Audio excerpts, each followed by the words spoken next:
Hey guys, welcome back to Real Housewives Recaps. Today we're talking revenge. I've had so many funny comments about you guys now saying revenge like that too. And I love it. I just want you to know I love it. I love your comments so much. Yesterday's video went huge. Thank you for that. Thank you for everybody who wrote me messages. I read them all. I love them. Even if I don't write you back, I am reading them. Thank you. Thank you. We'll get into revenge in just a second. I just want to shout out a couple of things. First of all, thank you for everything. I'm so glad you're here. If you're new here, welcome. I give silly recaps on things, but I also get deep into Hank and Skank, as I have affectionately named them, aka Harold and Fraud, Harry and Meghan. So we'll get into revenge and we'll continue to deep dive that. We have plans to jump into Cordia's after this, and I've had lots of other recommendations for books. I'm so excited to jump in. I'm caffeinated today. I hope you can feel my energy. I am thrilled to be here. Also, let's see what else. Oh, I had the Hank and Skank merch, so check that. I'm not going to beat it over your head. Check the link. It's in the comments. And also probably in the video description. Just click the link. You'll be able to see Hank and Skank. Had a lot of orders for that already, which I love. I'm so thrilled. Also, check out Patreon, patreon.com/Real Housewives Recaps. Listen, I get it. We're all broke right now. You don't have to do a monthly thing. It's $5 a month, but you can cancel whenever. Do a month. You get the access to my 80, whatever it is, videos that I have there. But also, Jay and I are going to jump on this week and do extra Hank and Skank coverage. We have a very cool idea I'm excited about. And we're going to jump on and record it exclusively on Patreon, so check that out. But without further ado, revenge! I had somebody in the comments, thank you for this, saying that I sound like Miss Piggy when I say it like that. And I kind of love that because I love the Muppets. Except for Beaker. I used to love Beaker, but now that I realize Prince Harry looks like Beaker, I'm not into Beaker anymore. But anyway, revenge. I do have to give a shout out to MC in the comments. You guys write me the best comments. MC pointed out, if William and Catherine were such fans of Meghans, why did they recoil from her hug when they first met? MC, that is such a good comment and such a smart observation. I wish I had noticed that too. So smart. So, in case you're like, what? Remember, that was Harry's claim, is that Catherine and William were not welcoming of Meghan. Remember, she's like, I'm just a down-to-earth girl in ripped jeans. And the claim is that William and Catherine recoiled from her hug upon first meeting. Maybe they didn't want you hugging them. That's their choice. It's not weird if you don't want somebody you're just meeting hugging you. But anyway, such a good point, MC. Thank you for that.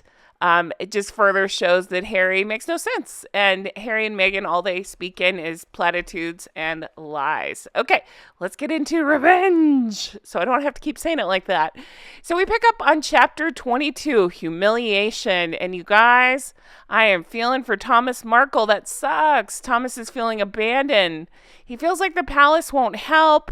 He felt isolated. No one was returning his calls. So publicly his ridicule started to increase. That's where we left off. He was starting to show up in the tabloids. Meghan then delivered, quote, a wounding blow. Basically, Thomas called up and told Harry that he really wanted to give a short speech at the wedding reception. Harry said it was not possible. Think about that for a second. These two, I'll have to find a new word for them. I had somebody recommend Woko Mono, and I love that for Meghan. Woko Mono. Okay. You guys are so clever in the comments. Thank you for that. I love reading those. They really give you a chuckle, but okay. Where'd I leave off? So they didn't want her dad to say a few words at the wedding reception, but they did have James Corden host a dance competition. Did you know that? Because that's the thing that happened. So they'll let that Yahoo James Corden, I can't stand that guy, give a dance competition, but they don't want the father of the bride to say a short speech at the wedding. So my mind went to, do you think it was at that moment that she was like, no, you're not coming? Or do you think she already had it planned before that? Let me know. All right, where else? The media continued to try to make Thomas look bad. So Samantha Markle got in touch with this guy, Jeff Reyna, or maybe he got in touch with her. I don't know. She worked it out with Jeff Reyna. And they decided that what needed to happen is Thomas needed to have photos to show he was not reclusive like they were reporting. They wanted to show him in a better light. They wanted to put out some sort of narrative since the only narrative coming out was from Meghan. So, and I guess at that point from the tabloids and the press and stuff. God, don't get Harry talking about the press. That's all he can obsess about. Ugh. Drives me crazy. Oh, P.S. I had the best responses. Thank you, because I pointed out, if you didn't see yesterday's video, please go back and watch it. That's one of my favorites I ever did. But Harry is Buster Bluth from Arrested Development. So many funny things. It hit me in the middle of the recording. He has mommy issues. He's obsessed with seals. He talks about army. And none of it's real. And then you guys pointed out, plus he likes older women. So there's that. He is Buster. It just fits. You guys are the best. Okay, so I don't even know where I was going with this.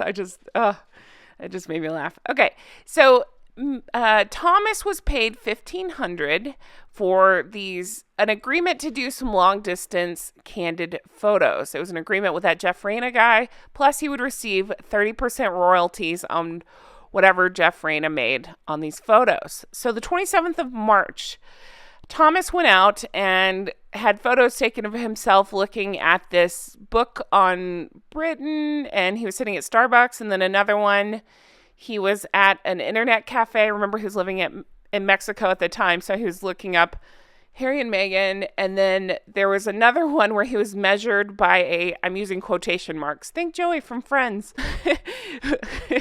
So he was measured by a tailor for a wedding suit. Now, the tailor is not a tailor. It turns out he was a party shop assistant, and he was paid $15 to hold that tape measure. So according to Tom Bauer, don't come for me, this is what Tom Bauer says, Thomas was gullible and desperate. So Thomas was struggling. And I know I've voiced my opinion in the past. I'm not going to go into it here. I have a few issues with some of the choices made by the Markle clan, but don't come for me in the comments. I get it. I understand what you're telling me. I've read all the comments about, well, it's only been Meghan's narrative. It's not fair to them. I agree. And none of it warrants cutting off your family the cold way she did. She's an awful person. We can all agree on that. Let's leave it there. Okay, so meanwhile, the press had been pretty favorable toward, I'm trying to think what is another good name. I'm going with Hank and Skank. Toward Hank and Skank, especially Skank. They were excited. She's joining the royal family. They kept calling her like a way to update the royal family, blah, blah, blah. How'd that work out? There is this lady, Camilla Long, and she nailed it. She actually called, at the time, she mapped it out that Meghan would have a big sit-down interview with Oprah. She predicted it would be after she and Harry divorced and once she's fled to America. Damn, she got that almost so right? I predict that there will be, she's probably right, after they divorce, which I do predict will happen sooner than later, that Meghan will be sitting back down with Oprah to talk about, I don't know, how horrible Harry was to her, and they'll blame each other, and I'll be here for it, laughing all the way. Okay, so Meg was contacted by Oprah, funny enough. Oprah's people called Kensington Palace, and they wanted to discuss her interviewing Meghan before the wedding. Meghan was told by palace officials, no, you have to reject that offer. Well, according to Mr. Bauer, who does extensive research, love that guy, he said Meghan's response is, quote, she would wait until the time was right. So you tell me that she's not plotting every bit of this before. I mean, we all know this. She's been plotting since the beginning. Why else would she keep such detailed records and quote-unquote receipts? Harry's receipts are written in crayon, but you know what I mean? Why would there be such documentation if you were planning to spend the rest of your life serving the family you married into, right? Yeah, it wouldn't work like that. Okay, so journalists were starting to discuss and starting to notice Meghan's lust for fame. And I say, my God, she was still hiding it back then somewhat. And then now here we are. Let's discuss their lust for fame. I would say that applies to both Hank and Skank equally. Meghan got a whiff of reporters starting to say that, and that's when, according to Tom Bauer, don't come for me, that the narrative was spun, victimhood, the place where they're very comfortable being victims, they started to spin it as it was because of her race. Dun, dun, dun. So the quote from the book is, they would use the race card to rebut unfavorable news stories. Where have we seen this? Oh, yeah, everywhere. Even the sugars in the comments, that's their go-to. I'm like, nobody cares. That's not what everybody's pissed about. Way to totally miss the point. Honestly, you guys, when people say that, it just tells me they have no idea what they're talking about and they have done zero research into this. They're just blindly following her. Wake up. Okay, we go into, it's late April. Jeff Rayner, that photographer guy, is shopping around Thomas Markle's photos. Jason Kanoff, the palace guy, is alerted to the plan, and he then turns around and lets Meghan know. Meghan is pissed. What else is new? So instead of kindly talking to her father about it, she's calling him up and being super pissy. So she asked Thomas if he cooperated with photographers, and he got nervous. He said no. Again, I have my own issues with the Markles. We don't need to go there. We're all on the same team. Don't be mad at me in the comments. But I do have to say, there are things that he did that make me shake my head. And I feel like, maybe I'm reading into this, but Tom Bauer was kind of saying the same thing. I've said it before. I'll say it again. The beauty of Tom Bauer, it's not always what he says. It's what he doesn't say. And it's the way he dances around things. And he, many times when discussing Thomas Markle, calls him gullible. So Thomas Markle sounds like maybe made some bad choices. It doesn't mean he should have been cut off. That is not what I'm saying. One does not equal the other. That's not at all it. I just feel the need to always be truthful. And my truth is, I don't know about that side of the family. Okay. But I still say Meghan is the worst times 10. She's worse than all of the rest of them combined. So there's that. Okay. Now, I say that, and now I'm going to sound like an ass, but I'm okay with it. Thomas, I feel terrible for him at this point because he is stressed to the max. They discuss he had a heart attack, I believe, and then he continually was in and out of the hospital during this time because I'm not a doctor. I don't know how it works, but it sounds like, I don't know if it's such a thing, mini heart attacks, like pre-heart attack. He was having a lot of heart-related issues, right? So they discuss him having been treated for heart-related stuff. He was in and out of the hospital. He had gone to a hospital there where he lived in Mexico, but he didn't feel like he was receiving the right care, so he discharged himself. He went to get seen in LA, and while he was there, he left flowers for Doria for Mother's Day. Meanwhile, Raina was working on selling these pictures and expected to earn about $100,000 for the pictures of Thomas Markle. Thomas, at the same time, was texting with Meghan about his excitement to walk her down the aisle. So the Sunday before the wedding, it was the 13th of May, the Mail on Sunday exposed the story that Thomas was complicit with the photographer. And this is truly where I do feel sorry for Thomas, because that's awful. It's the weekend before her wedding, and I can't stand Meghan Markle. It's not that I feel sorry for her. I feel sorry for Thomas, because maybe he was, as Tom Bauer, not me, says, confused, and he thought he was doing the right thing. What other he wasn't in control of his own narrative, and that's a sucky place to be, for lack of a better word. So he was just trying to do what he thought was right. The palace got embarrassed, aka Meghan got embarrassed. This is where Meghan and Harry got furious. So this is where I feel for Thomas. Thomas was in and out of the hospital. He was having chest pains. It sounds like he maybe had more than one heart attack around the time. And Meghan and Harry's focus was on the wedding, not Thomas and his health. And that sucks. That just shows more of them being all about themselves, right? Meghan is blaming the media at this point. Tom Bauer asserts that it was her way of dealing with all this was to spin, do a spin like Harry likes to do as well, and blame the media. So her assertion was that the Mail Online knew the story, but they waited till just before the wedding so they could mess with it to release the story. And I'm like, of course you think the whole world revolves around you, Meghan. Do you think they'd sit on a story like this? I think they'd put it out as soon as they got it. Come on, make it make sense. Meanwhile, Thomas is distraught. He texts Meghan that he was so sorry, and he offered at that point just not to come to the wedding. Harry called Thomas. He was calling Thomas, and it sounds like Harry was getting nastier and nastier with each phone call. Thomas offered to apologize and talk to the press and put out a formal apology, basically. And Harry's like, no, don't do that. Listen to me. Speaking of, I actually have Prince Harry here with me, aka my husband Jay, and I have him on record. Tell us, Harry, what did you say to Thomas? Thomas, why are you in bed? Get out of bed. We have to talk. Quit being so lazy. Get out of bed. Why did you talk to the press? So, again, Thomas was under immense stress. Jason Kanoff, okay, so Harry had said, don't apologize. Jason Kanoff from the palace called and said, he didn't say, go talk to TMZ like Thomas interpreted, but he did say maybe putting out an apology would be advisable. So this just confused Thomas. Again, not my words. This is according to Tom Bauer. He was confused. He didn't know what to do. He started to feel trapped. Meanwhile, he was stressed to the max. And unfortunately, he started having chest pains again.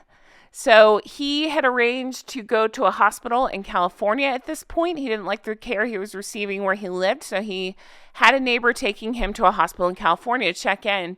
This is the place where he ended up getting heart surgery, but we'll get there. Meanwhile, Harry and Meghan were not really being clear. They told him that there would be somebody there to collect him and take him to the airport. So this mysterious someone called him and says, I'll be there in 2 days to collect you. Be ready. And Thomas was like, sorry, gotta go to the hospital having surgery, you know. Thomas thought it'd be a good idea in the meantime to speak to TMZ. He did confirm that he was working with Reina and apologize. Harry blew a gasket at this. Again, we have Harry here. He's going to let us know how he feels. I don't care what happened. I don't care what's going on. Don't talk to the press. He hung up on me. I guess I'll text him. Harry is freaking out over the press. What else is new? We read Spare. That's all he knows how to do is freak out over the press. So Harry and Meghan decide that they're going to send security. But the weird thing that Thomas points out is that Harry and Meghan sent security all right, but they sent it to Mexico. At this point, he was being prepped for surgery in California. So, again, without saying it, to me, I'm reading into that Tom Bauer is telling us they're doing everything for the optics. Nothing is real. And that's where I feel for Thomas and the Markles in general is nothing is real. So they're doing it for the optics so that way they can come out, quote unquote, looking better.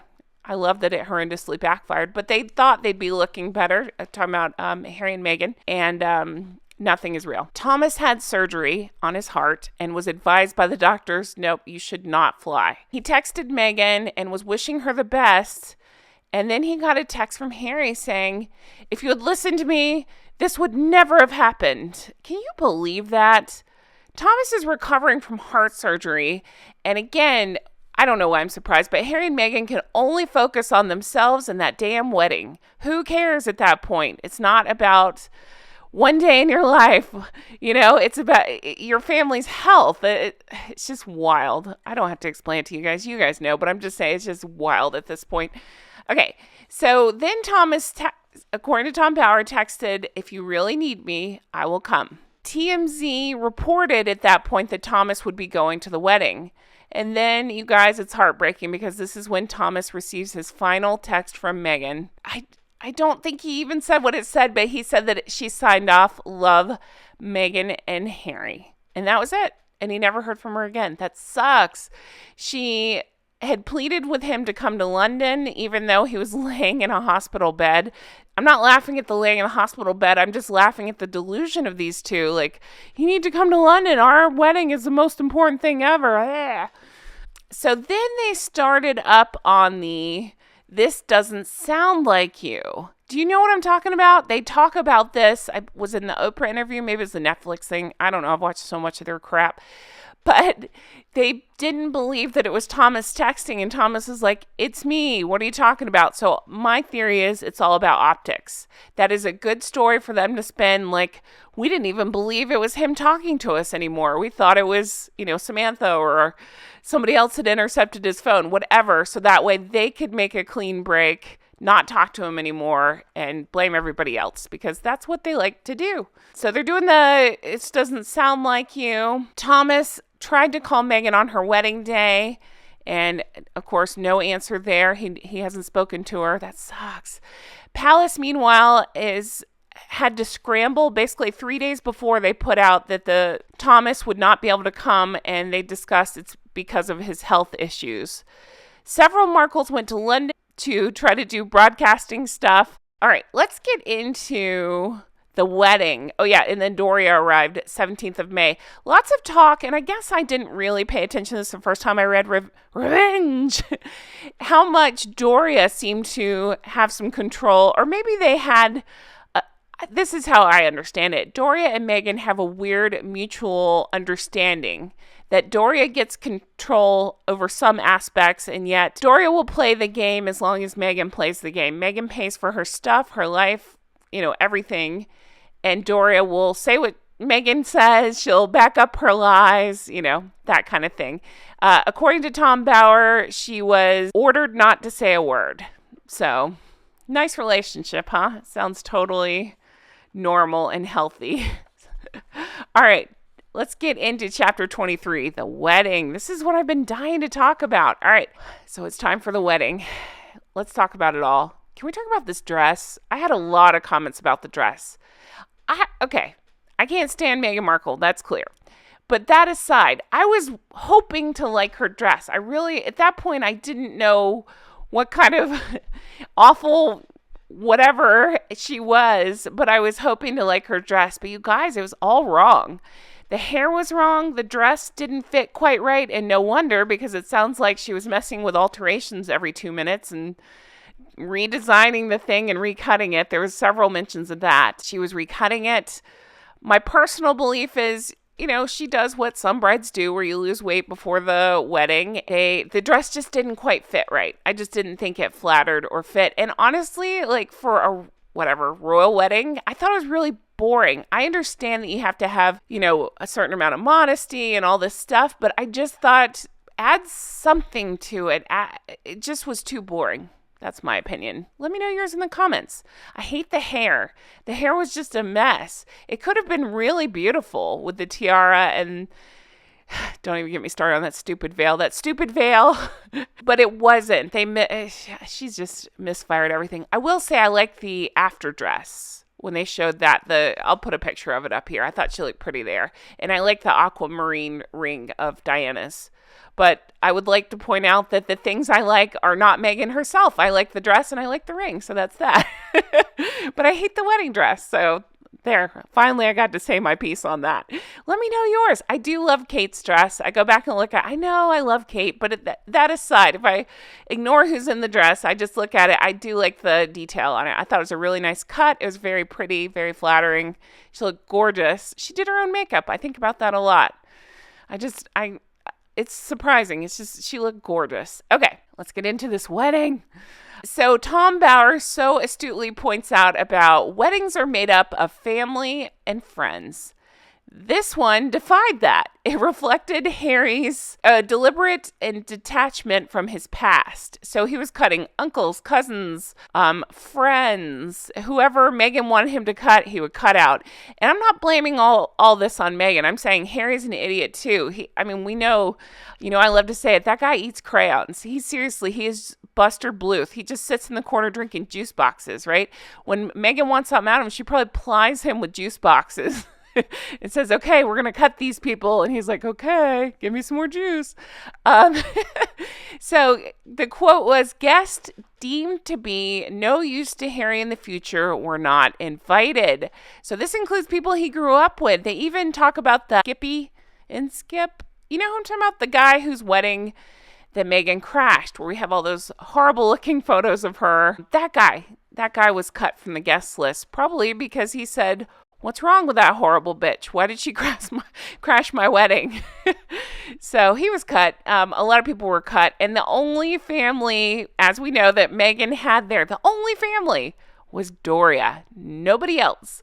And Samantha astutely points out, Samantha Markle, that no one was invited, so that way she could protect her lies that she had told Harry. And I thought, okay, all right, she knows what she's talking about. So instead, she invited her girlfriends, her admirers, seriously, Hollywood agents, her lawyers, okay, publicity advisors, Suits actors. So this is interesting. I remember at the time of the wedding, they focused on the Suits actors being there. But according to Tom Bauer, did you know the Suits actors were not invited to the evening dinner? Can you imagine? They go all the way to London to be at this bitch's wedding. And they're not even invited to the dinner. Nice, huh? Really nice people. Okay, so some of the celebrities they named off being there, I mean, we saw the guest list, it was huge, but David and Victoria Beckham, James Corden, no thank you, Elton John, George and Amal Clooney. So they did put a funny focus on George and Amal Clooney. Apparently, Thomas Markle points out that he knew George Clooney because he had lit, I already forgot, it was like some movie George had been in, he had lit for him. So he actually had met George Clooney, and he felt like, he said, I know George better than my daughter does, and George is, basically front row of the wedding. So nice, huh? God, I love Tom Bauer so much. He nailed this part. He talks about Oprah being there, and he calls her, quote, television queen of victimhood. And I say, yes, so well put. I didn't even think about it like that. And that is so well put, and that so fits into where they've come since the wedding, because, of course, the king and queen of victimhood, God, I don't even want to give them royal titles, the Dumb and Dumber of victimhood, Harry and Meghan, ended up on Oprah's show. And P.S., guys, there are so many things flying around saying that Oprah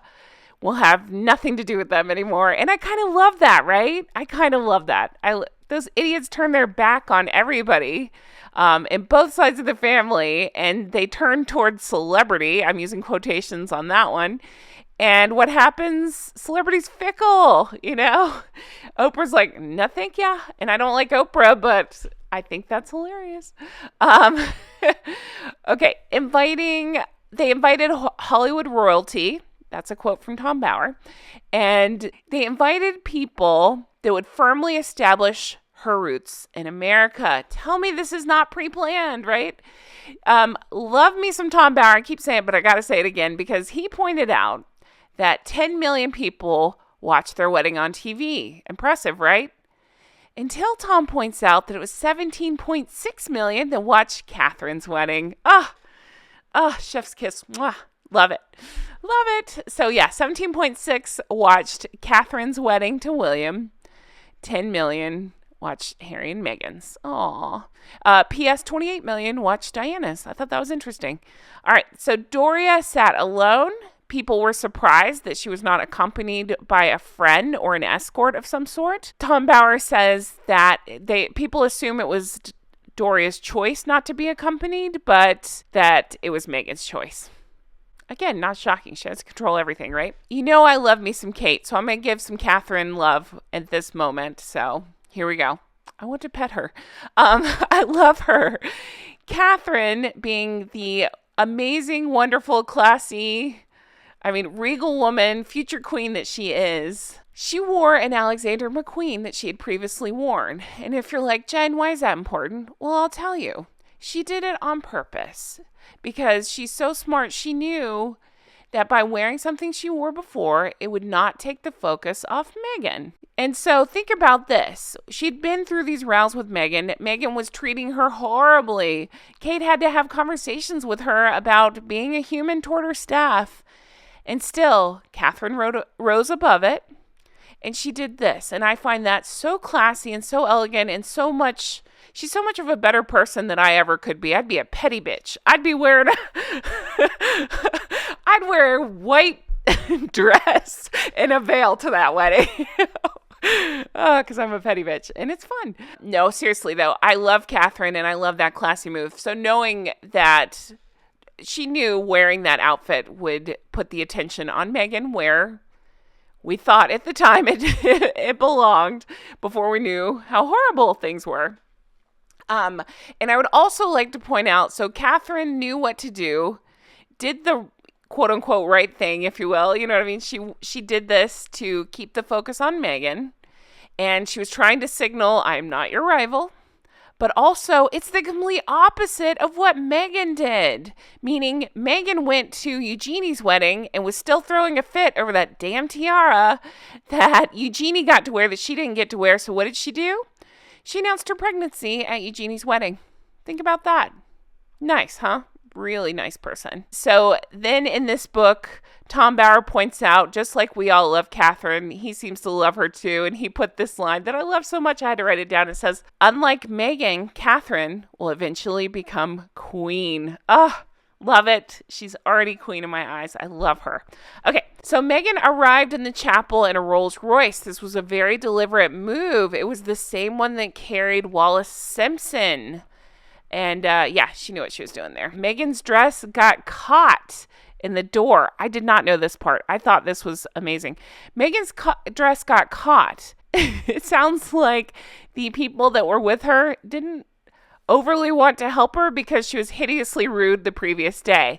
Now, I wish Tom Bauer had gone into detail here because I want to know every detail. What did she do? What did she say? How was she rude? I need to know these things, but he did not spill on this one. But he did point out she was hideously rude, so nobody was jumping to help her when she got caught in the door. I'm thinking, I wish the car had driven off. I'm not trying to hurt her, but I'm saying tear the dress a little bit. That would have been hilarious because then whose fault would it be, right?